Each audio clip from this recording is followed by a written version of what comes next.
Hello everyone, I'm Dr. Bridget Goodwin from Australia, and I'm here to speak with you today about a case report I've written treating a case of basal cell carcinoma with propolis and bee venom.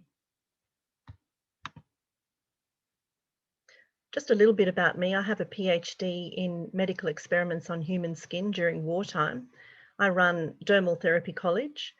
I studied apitherapy last year with Dr. Stefan Stangachu. I run Oz Apitherapy Spa here in Australia, and I'm also a cannabis educator. This paper is about a case using bee products for what was intended to be a conventional skin rejuvenation treatment. This case is unique in that it's a combination of bee propolis, bee venom, and cold plasma using for a treatment on basal cell carcinoma. Basal cell carcinoma is a very extensive type of cancer in Australia because we have such a high incidence of skin cancer and we have very poor abilities to be able to protect ourselves from the sun.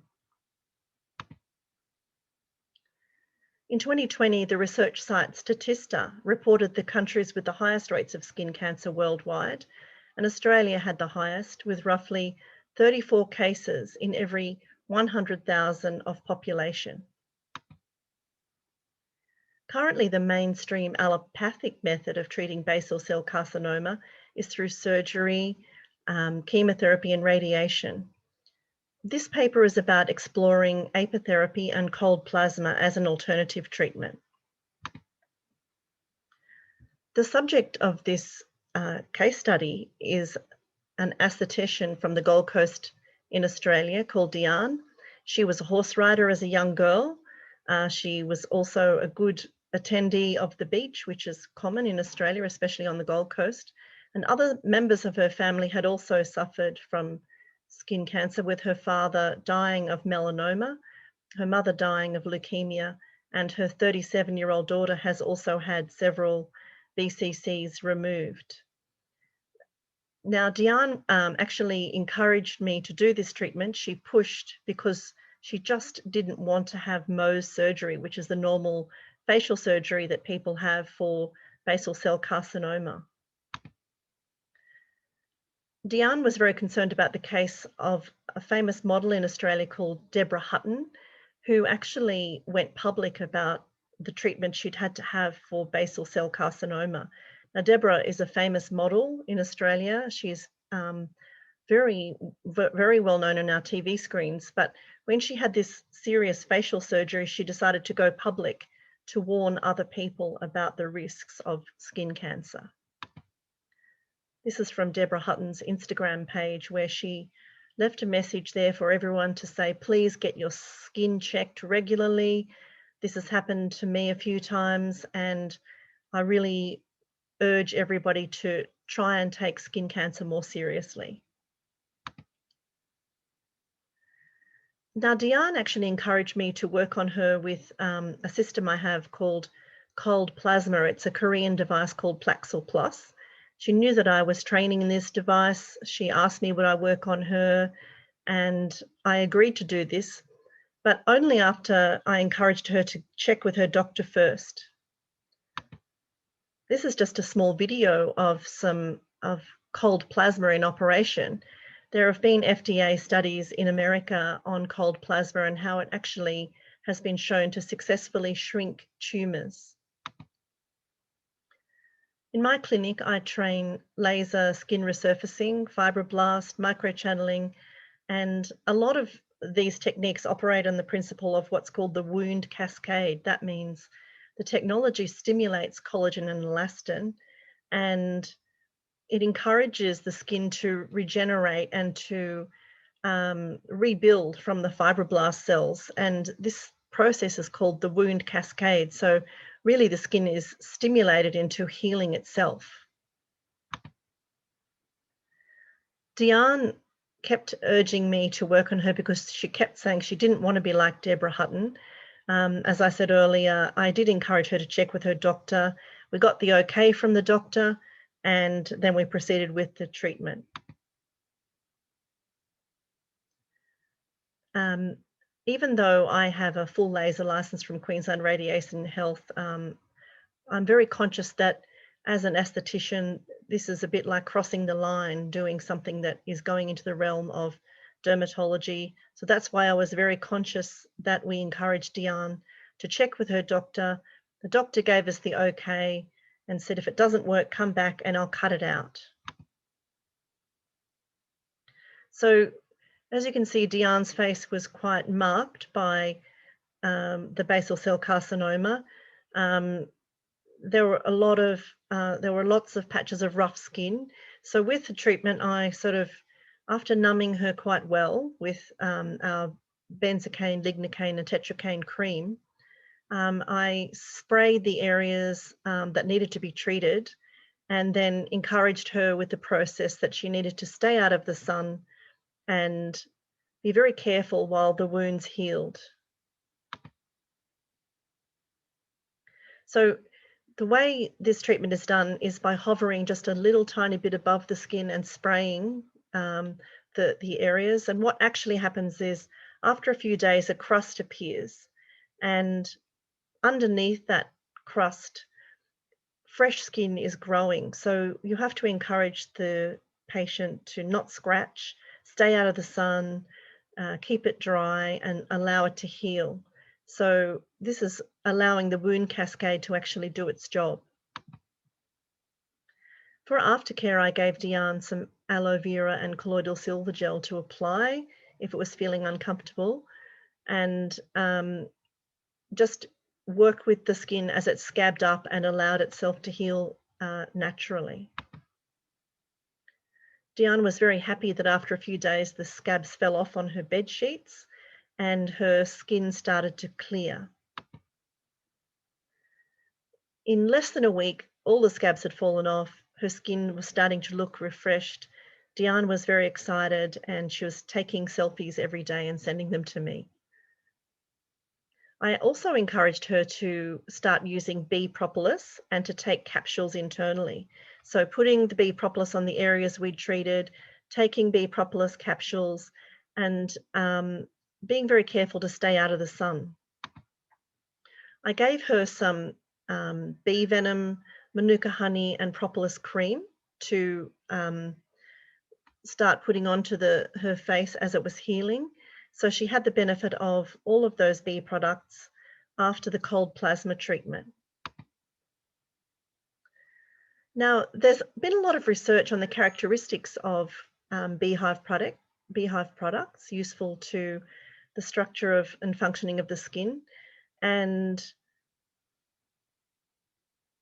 it seems that of the beehive products, all of propolis, honey, and bee venom can be used usefully for the skin, and they all have great benefits, which I go into in detail in my written paper, but I unfortunately don't have time to go into in the oral presentation.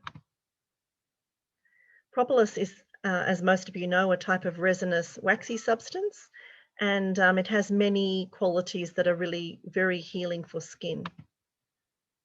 Honey, as most of you know, is very good at encouraging moisture and also has healing properties as well as anti-cancer properties. Bee venom is not that well known, but is very powerful for shrinking tumours, for encouraging collagen and elastin, and works obviously beautifully with honey and propolis as a beautiful face cream to put on, as well as you know, the possibility of doing all sorts of treatments with infusions. There is a lot of hard science about the anti-cancer properties of beehive products, and I haven't gone into using it in this paper, but I understand royal jelly is also a very powerful beehive product for this type of treatment. Honey has a lot of recorded medicinal benefits going back to prehistory, and is quoted in ancient Egyptian texts and in the Bible and the Quran. So we used the honey cream propolis and bee venom to work on the BCCs, or to start looking at ways that not only was the BCC healing, but also starting to encourage prevention.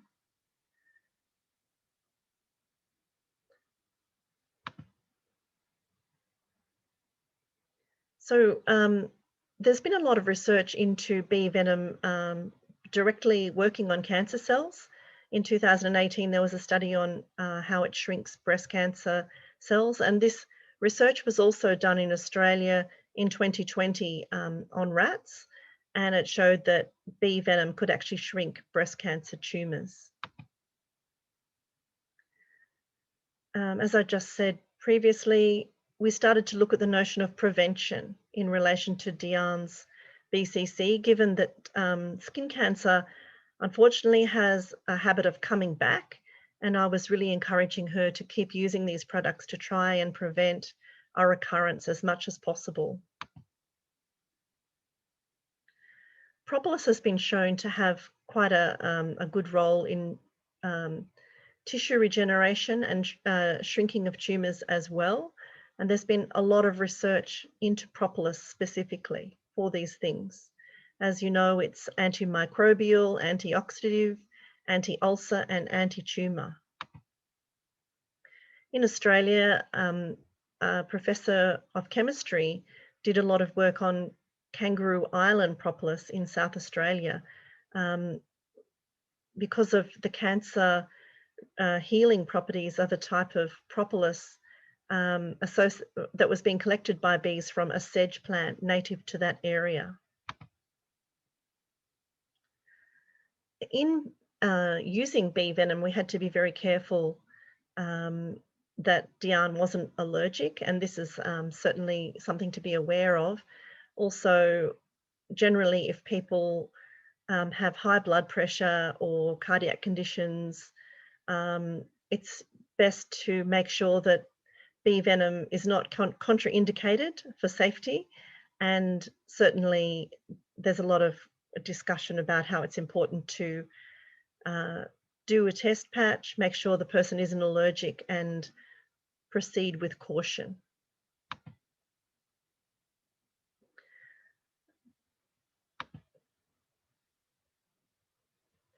With basal cell carcinoma, there's been a lot of research about how widespread it is and how common it is in Australia. And our government medical system called Medicare says that there are over, in I think 2017, 2018, there were 950,000 paid Medicare services for non-melanoma skin cancers like BCC. That means 2,500 treatments per day. The classic allopathic treatment of BCC is a surgery called Mohs surgery, which means really going in and cutting it out. Often, obviously, this is quite successful, but sometimes BCC occurs in an area where it's very awkward to cut out a piece of skin. Unfortunately, this person had a BCC on the tip of their nose, and as you can see here, this must have been a very distressing type of surgery, although I understand that plastic surgeons are very, very capable. It doesn't look like the sort of surgery many people would be comfortable having. However, it is the main type of surgery for this type of cancer. There's also a very high incidence of basal cell carcinoma returning. So this is why I was encouraging Diane to please think about prevention when it comes to using the bee products. Look at lifestyle, try to be careful, stay out of the sun, and keep using the propolis, the bee venom, and the manuka honey cream. Of course, this experience led me to studying apitherapy, and I developed a much deeper understanding of what had happened. And I became fascinated enough, of course, to become a beekeeper and to want to know a lot more about apitherapy. Thanks to Dr. Stefan Stankicu, I was able to do a deep dive into the research and find out so much more during COVID when we weren't able to work, as I'm sure most people around the world were not. The study really inspired me to want to know more, and Diane kept wanting to smuggle me back over the border to Queensland to work with her, which is why I couldn't get up there. The Queensland Police turned me around because our state borders closed during COVID. So Diane was sending me selfies of herself every week, and she sent this picture on her 65th birthday. Was in October, and she was very, very happy because her skin was clear, and so many people were telling her that she looked great, and she was very, very happy. And she sent me some lovely messages thanking me for the treatment, which was really very satisfying. Also inspired by this experience and having the time during COVID, I made lots of bee formulations, and bee soaps, bee serums, and I've really enjoyed doing this and using them in our treatment and in our training. I sourced some bee venom from Leonidas in Croatia, had some really interesting chats with Leonidas about what they do. They send medical grade bee venom all over the world, which is very, very interesting. This was the bee venom, manuka honey and propolis cream that I made using the Leonidas bee venom, and we're still using that and selling that in our salons, and our clients love it, and the results we have from it are great. It was said in the Apitherapy handbook that bee venom is better than Botox, and obviously it's a lot more bioavailable, safer, kinder to the body than Botox, but it's as many of you know, not that well known, and not that well known as an alternative. So I certainly think a lot more could be done with bee venom in skincare, because it is so very, very effective and just not toxic.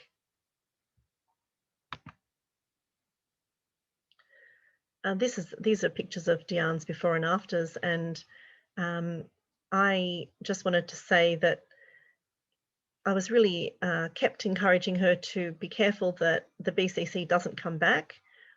There's a bit of a tendency for people to think it's gone, I can go back to the beach, but I really urged her to be careful, to look after herself, and really keep an eye on it, and hopefully she can keep it at bay without having to have extensive surgery. Diane sent me her words to pass on to the conference about her experience when I was asked to get her patient's perspective. She says, I was concerned about not receiving surgical treatment of the BCC if I could avoid it. I was willing to try this treatment using cold plasma and bee products to shrink the BCC to try to get rid of them. Over the months between August and October 2020, when my skin cleared, I was very happy that the procedure worked. It would seem to be a viable alternative for people to try when they have BCC, rather than resorting to surgery in the first instance. Of course, Diane gave full informed consent for this treatment. In fact, she pushed when she wanted the treatment to be done. The fact that she was an esthetician meant that she was very aware of the risks. I encouraged her to talk to her doctor. She talked to her doctor. She had confirmed the diagnosis. She had her doctor's permission to work with me.